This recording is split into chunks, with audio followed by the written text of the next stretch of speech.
پھر مولانا سعید خان صاحب نے نہیں سنا اور مجھے خط لکھا. اس وقت مدینے رہا کرتے تھے، بعد میں پاکستان آئے.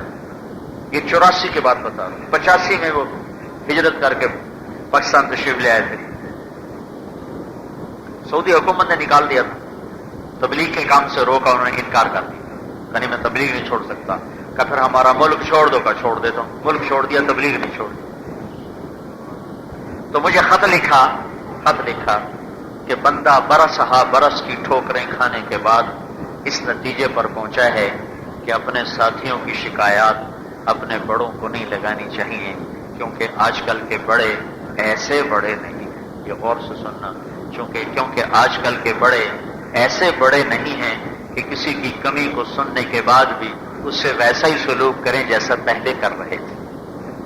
تو اس سے میں نے اپنے ساتھیوں کا نقصان ہوتے تو دیکھا ہے، نفع آج تک نہیں دیکھا. کسی میں کمی دیکھو تو خود دور کرنے کی کوشش کرو، نہ دور ہو تو اس کا معاملہ اللہ کے سپرد کر دو. کسی کی اصلاح کے ٹھیکیدار نہ بنو. تو میرے بھائیوں، ساری دنیا میں دین پھیلانا اس امت کی محنت ہے. تبلیغ نہیں ہے تو ہم کچھ نہیں ہیں. تبلیغ نہیں ہے تو ہمارا وجود نہیں ہے.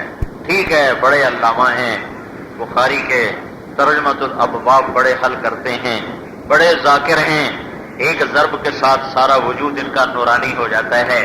بڑے خطیب ہیں، مجمع کو رلا دیتے ہیں، ہنسا دیتے ہیں. بڑے مصنف ہیں، کتابوں کے ڈھیر لگا دیتے ہیں. پر نہ نہ نہ نہ نہ، ادھورا ہے، ادھورا ہے، ادھورا ہے. اگر تبلیغ نہیں ہے تو ادھورا ہے.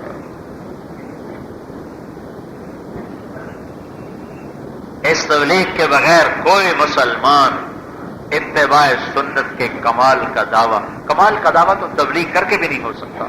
کمال کا دعویٰ تو ہو ہی نہیں سکتا. کمال کا دعویٰ تو شیطان نے کیا تھا تو برباد ہو گیا. ہم تو موت تک ناقص ہی رہیں گے، ادھورے ہی رہیں گے.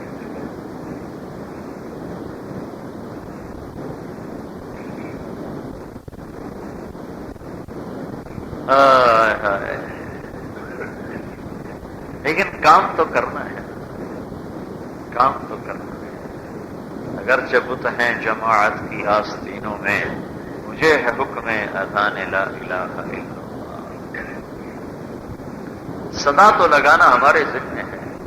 میرا عمل بگڑا ہوا ہے، میری آستین میں بت ہیں، انہیں ہوتے رہیں، میں کہوں گا لا الہ الا اللہ.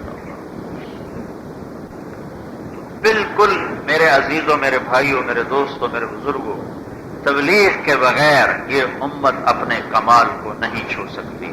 تبلیغ کے بغیر یہ امت اتباع کامل میں پوری نہیں اتر سکتی.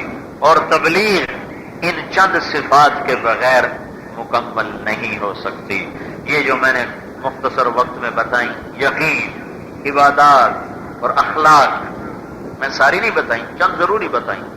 اخلاص تو اللہ کا فضل ہے، عام مجمع میں اخلاص ہے.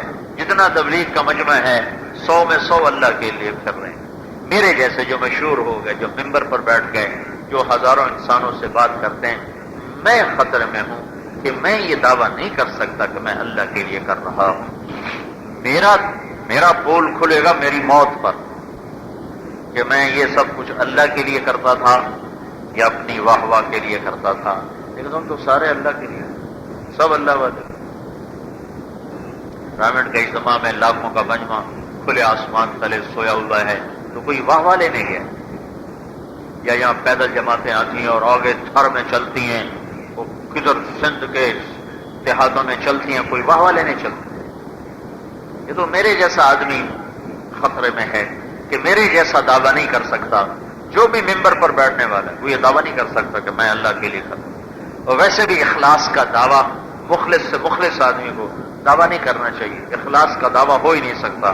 ایک باریک چیز ہے، موت سے پہلے پتہ نہیں چل سکتی. بس یوسف بن حسین ایک بہت بڑے خطیب بھی تھے، محدث بھی تھے، ان کے واعظ بڑے مشہور تھے. ان کی ایک بات پلے باندھی ہوئی ہے. جب ان کے انتقال کا وقت آیا تو انہوں نے کہا یا اللہ، ایک تھا تیرا میرا معاملہ، اس میں تو میں ہمیشہ تجھ سے خیانت کرتا رہا. اور ایک تھا میرا اور تیرے بندوں کا معاملہ، اس میں میں نے ہمیشہ دیانتداری سے کام لیا، میں نے تیرے بندوں کو تیری بات پوچھا، اس میں کوئی خیانت نہیں۔ یا اللہ میری دیانت کے بدلے میری خیانت کو معاف کر۔ تو اپنے انتقال کے بعد اپنے کسی ساتھی کو خواب میں ملے تو فرمایا، اللہ تعالیٰ نے مجھے اپنے سامنے کھڑا کیا اور کہا، یوسف کیا کہا تھا تو نے موت کے بعد؟ کہا تھا، یا اللہ میں نے یہ کہا تھا ایک تیرا میرا معاملہ، اس میں میرے پاس خیانت ہی خیانت، ایک تیرے بندوں سے معاملہ کیا اس میں دیانت ہی دیانت ہے، تیرے بندوں کو غلط بات نہیں پہنچائی، میری دیانت کے بدلے میری خیانت کو معاف فرما دے۔ تو اللہ تعالیٰ نے فرمایا، تیرا یہی بول مجھے پسند آیا ہے، میں نے تیری خیانت کو تیری دیانت کے بدلے معاف کر دیا۔ تو بھائیو تبلیغ تو ساری دنیا میں کرنی ہے، ساری دنیا میں، ادھورے ہیں پھر بھی چلیں، ناقص ہیں پھر بھی چلیں۔ جو گاڑی ٹوٹی پھوٹی ہو پر چلتی ہو منزل تک تو وہی پہنچائے گی، نئی مرسڈیز کور میں کھڑی ہو منزل تک تو نہیں پہنچا سکتی۔ ٹوٹا پھوٹا مسلمان جو نقل و حرکت کر رہا ہے، یہ امت کے لیے زیادہ نفع بخش ہے اس متقی سے جس کو پڑوسی کی خبر ہوئی۔ یہ ٹوٹا پھوٹا مسلمان یہ زیادہ اونچی پرواز کر جائے گا اس نیکوکار صالح عابد سے جو اپنی عبادت میں تو خوب سے خوب تر ہے اور اسے دائیں بائیں کا خیال کوئی کہ منزل تک پہنچانے کے لیے رواں دواں ہونا ضروری ہے۔ چل چل چل، کبھی عرش پر، کبھی فرش پر، کبھی در بدر، کبھی ان کے گھر، غم عاشقی تیرا شکریہ میں کہاں کہاں سے گزر گیا، کبھی راستوں میں تنہا، کبھی ہوں ورود صحرا، میں جنوں کا ہم سفر ہوں، میرا کوئی گھر نہیں ہے۔